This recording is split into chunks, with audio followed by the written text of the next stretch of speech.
Ce programme vous est présenté par le restaurant-café Bardo, l'agence immobilière Invest Miami et votre voyagiste Contact Tour.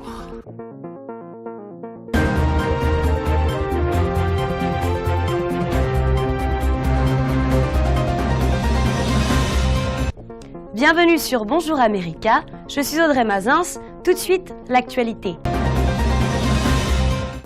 Tout de suite nous commençons par l'Égypte où le président a déclaré dimanche l'état d'urgence après 2 attentats à la bombe revendiqués par le groupe État islamique qui ont visé des églises coptes et fait 44 morts.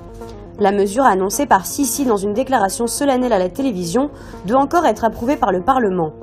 Après avoir été arrêté par des policiers, l'assaillant s'est fait exploser à l'entrée de l'église Saint-Marc, où se trouvait le pape copte orthodoxe Tawadros II, à l'occasion de la fête des Rameaux, selon le ministre de l'Intérieur. Ces attentats interviennent 19 jours avant une visite en Égypte du pape catholique François, prévue les 28 et 29 avril. Les coptes orthodoxes d'Égypte sont la communauté chrétienne la plus nombreuse du Moyen-Orient et l'une des plus anciennes. Ils représentent 10% des 92 millions d'Égyptiens.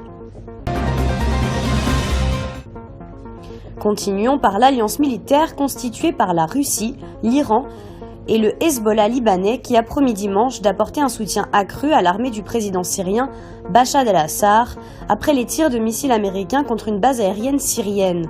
L'alliance, dit le communiqué relayé par l'organe médiatique Ilham al-Arbi, s'engage à répondre à partir de maintenant avec force à tout agresseur ou tout franchissement de ligne rouge par qui que ce soit. Le président russe Vladimir Poutine et son homologue iranien Hassan Rouhani se sont entretenus dimanche au téléphone à ce sujet et ont convenu que les actes agressifs des États-Unis contre la Syrie étaient inacceptables, rapporte pour sa part le Kremlin. Moscou et Téhéran réclament une enquête impartiale sur l'usage présumé d'armes chimiques contre des civils dans la province d'Idleb, invoquée par Washington pour justifier ces bombardements, poursuit la présidence russe. Les deux pays sont prêts à renforcer leur coopération pour lutter contre le terrorisme et assurer la stabilité du Proche-Orient, ajoute le Kremlin. En France maintenant, une liste fournie par l'ETA a permis de retrouver samedi près de 3,5 tonnes d'armes et d'explosifs, un geste dans le cadre du désarmement annoncé par l'organisation séparatiste basque et salué comme un grand pas par la France mais jugé insuffisant par l'Espagne. L'organisation clandestine, qui a renoncé en 2011 à la lutte armée, avait fourni samedi cette liste de 8 caches d'armes et d'explosifs situés dans le département français des Pyrénées-Atlantiques, frontalier de l'Espagne, selon des sources proches du dossier. La France, et plus particulièrement le Sud-Ouest, ont historiquement servi de base arrière à l'ETA. Après des experts de la lutte antiterroriste, l'ETA est à l'agonie et le mouvement clandestin compterait tout au plus encore une trentaine de membres. Restons en France, où 2 études montrent qu'à tout juste 1 mois du premier tour de la présidentielle, les électeurs ne savent plus sur quel pied danser. Le soutien à la pleine reconnaissance du vote blanc atteint des sommets, voyant un nombre important de candidats successivement écartés de la course et d'autres éclaboussés par les affaires, beaucoup d'électeurs sombrent dans le doute, voire dans le rejet du personnel politique. À 1 mois du premier tour de scrutin, une étude IFOP réalisée par le think tank Sinopia montre que 40% des personnes interrogées souhaiteraient voter blanc si elles en avaient la possibilité. Par ailleurs, parmi les personnes souhaitant aller voter, 4 électeurs sur 10 se disent indécis et susceptibles de changer leur choix au dernier moment. C'est le cas pour la moitié des potentiels soutiens de Benoît Hamon ou d'Emmanuel Macron. A l'inverse, 4 électeurs sur 5 de Marie Le Pen et François Fillon sont sûrs de leur choix. Cette étude vient compléter le tableau du désarroi manifeste de l'électorat en cette fin de campagne rocambolesque. Partons aux États-Unis où le président américain veut étudier toutes les options pour lever la menace nucléaire nord-coréenne, a affirmé dimanche un proche conseiller de Donald Trump, assurant que l'envoi d'un porte-avions vers la péninsule coréenne représentait une mesure de précaution.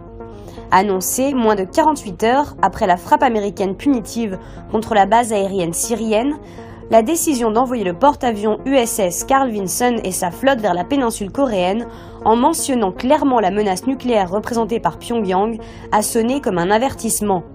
Le commandant américain dans le Pacifique a annoncé samedi que le Carl Vinson, qui devait initialement aller faire escale en Australie, avait pris la route du Pacific West depuis Singapour par mesure de précaution. Le chef de la diplomatie américaine, Rex Tillerson, a estimé que Pyongyang devrait prendre en note de cette frappe. Toujours aux États-Unis, les créations d'emplois dans le secteur privé aux États-Unis ont progressé en mars, a indiqué mercredi la société de services informatiques ADP. Elles se sont établies à 263 000, alors que les analystes s'attendaient à 175 000. Le chiffre de février a été révisé à 245 000 au lieu des 298 000 initialement annoncés.